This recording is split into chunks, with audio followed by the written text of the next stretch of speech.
Olá, esse é o meu segundo vídeo do canal e eu estou muito feliz que você está aqui hoje. Hoje eu quero falar sobre termos bem simples e básicos de quem deve dinheiro e que muitas vezes a gente tem um pouco de confusão do que significa. A gente ouve por aí em outros vídeos outras pessoas falando e algumas vezes a gente tem um pouco de confusão do que eles significam. Hoje eu vou tentar explicar para você algumas palavras do mundo financeiro, do mundo das dívidas, que a gente ouve falar por aí e que às vezes a gente não tem muita certeza do que significam. Quando eu comecei a procurar saber a respeito de dívidas, como sair das dívidas e como criar um fundo de emergência, por exemplo, que eu vou te explicar depois, e como criar um fundo de emergência e como guardar dinheiro ou investir, tudo isso eu tive que aprender do começo. E eu acho que se você está aqui, você talvez esteja no mesmo lugar que eu já estive, não muito longe daqui de hoje. Eu já estive nesse lugar. Hoje eu sei uma meia dúzia mais de palavras e essas são as palavras que eu quero te dizer e te contar o que elas significam hoje. Então, de uma maneira bem lúdica, bem básica e simples, eu vou tentar demonstrar e explicar o que são essas palavras. Por exemplo, orçamento, ou algumas pessoas gostam de falar budget. Imagina que você ganhou R$ 10 de mesada dos seus pais. Desses R$ 10, você escolheu guardar R$ 2, gastar R$ 5 com guloseimas e R$ 3 você guardou para comprar um brinquedo qualquer que você queira, ou você até comprou esse brinquedo logo.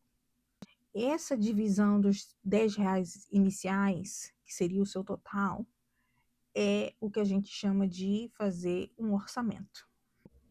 Um orçamento nada mais é do pegar o seu total de dinheiro recebido, no caso aqui usei o exemplo da mesada de R$ 10, mas aí você pode usar o seu salário como sendo o seu exemplo, o total do seu dinheiro recebido e dividir ele por coisas que você pretende usar esse valor. Guardar um valor tanto, gastar tanto com outra coisa e esse outro tanto serve para uma terceira coisa, por exemplo, que aí você vai colocar o seu aluguel, sei lá, passagem de ônibus, comida, etc. Então, você vai decidir o que são essas categorias e em que você vai dividir o seu dinheiro total, em quantas partes e que elas servem para quê, mas o orçamento é essa divisão do seu valor total. Isso é um orçamento. Dívida. O que seria uma dívida? Dívida é quando você pega, no caso a gente está falando de dinheiro aqui, né? Quando você pega um valor de algum lugar ou de alguém emprestado e depois você tem um plano ou um prazo para devolver aquele valor de volta. E aí, muitas vezes, esse lugar ou esse alguém te cobra juros em cima disso para poder te emprestar esse dinheiro. Vamos usar o exemplo de um banco, né? Um banco, você vai até o banco, pede R$ 100 emprestado, o banco diz, ok, vou te emprestar, mas você vai ter que me pagar R$ 10 em cima desses 100 de juros. E você tem um prazo de 3 meses para me pagar. E aí, essa negociação de pagamento de volta, aí ela vai diferenciar com relação à sua relação que você tem ao banco e com a pessoa ou com a pessoa que está emprestando esse dinheiro, né? Vamos ignorar esse fato por agora.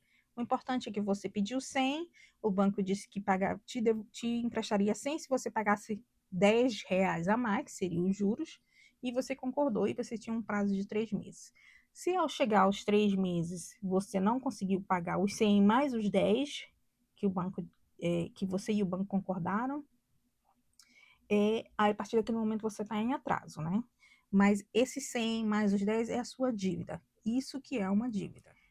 Usando esse mesmo exemplo, a gente vai falar de juros, que são os R$ 10 que o banco disse que ia te cobrar para você ter acesso aos R$ 100 que você pediu. Isso se chama juros, que é o quanto o banco está te cobrando a mais do valor original, certo? Um outro termo que eu quero explicar, talvez você conheça sem saber, mas por situações do dia a dia você acabou sendo apresentado esse termo, é atraso.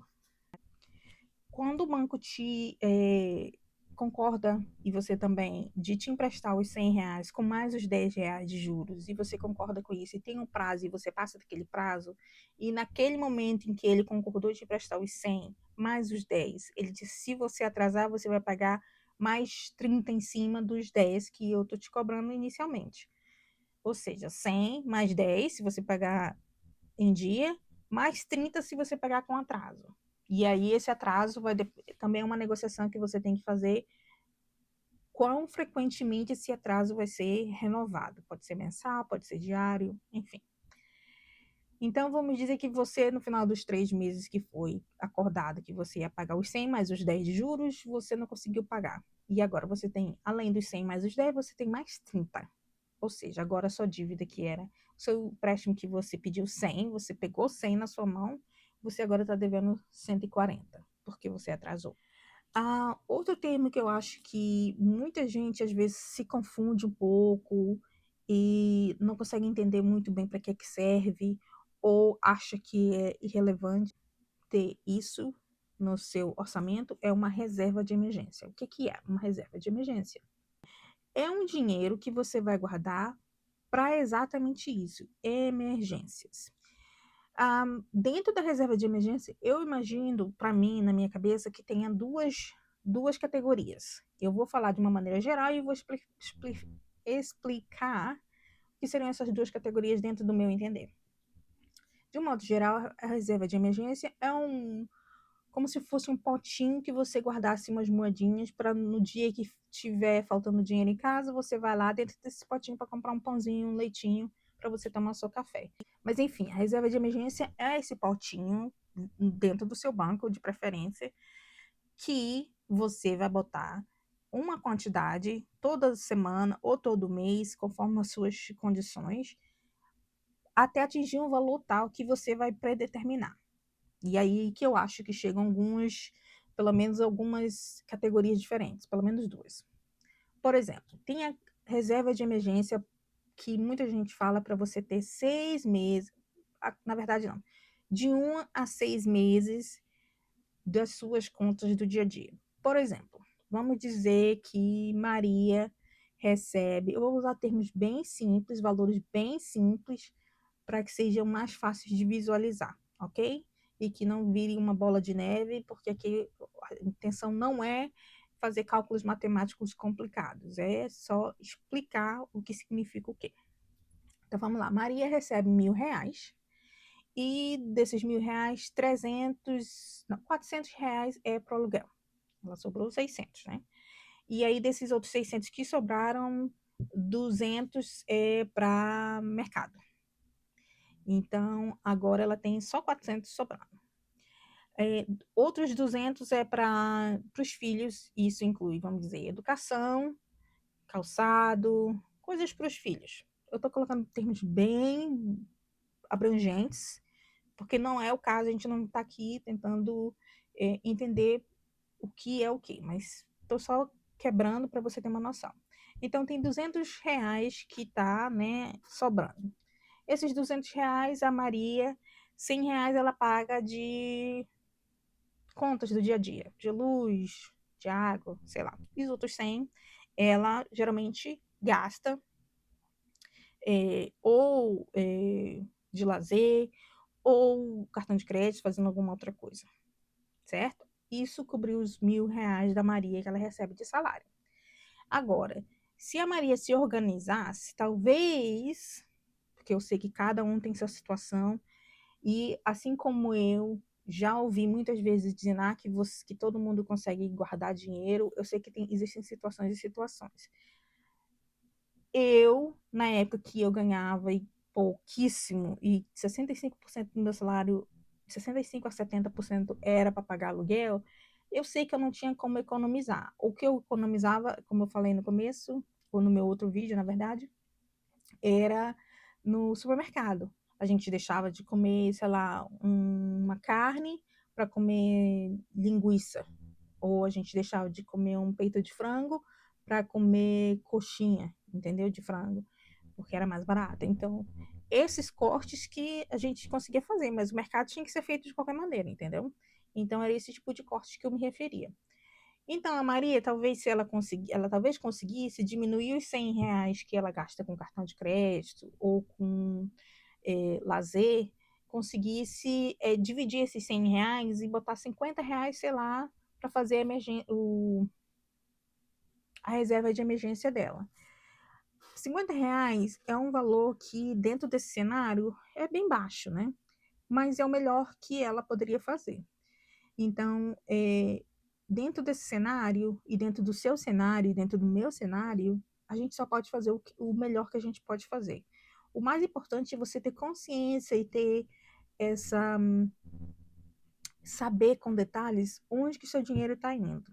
Porque aí sim você vai conseguir, de repente, remanejar ou mudar o seu tipo de gasto ou no que você gasta para conseguir, talvez, contribuir esses R$ 50 que eu me referia para uma reserva de emergência, que pode demorar, mas um dia você chega lá, se todo mês você conseguir colocar esses R$ 50, certo?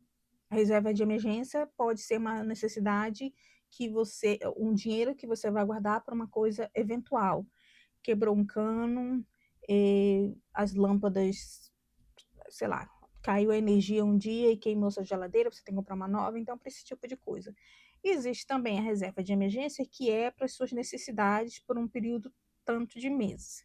Por exemplo, se você consegue sobreviver com R$ 1.000 por mês, a sua reserva de emergência seria conseguir X vezes, que aí a quantidade de vezes depende das suas condições iniciais, X vezes aqueles R$ 1.000 para sobreviver.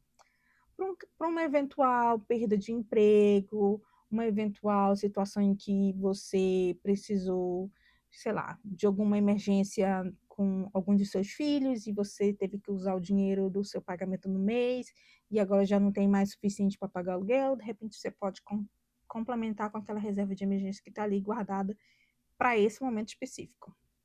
Então, é isso que é uma reserva de emergência. Na minha cabeça, existem dois tipos de reserva de emergência. Essa que é para garantir o seu sustento mensal por um período X, que aí você decide. Eu acho que o ideal seria de 3 a 6 meses, mas você pode começar com um objetivo de tentar acumular um mês. E daí você muda para 2 meses, e daí para 3 meses e por assim por diante.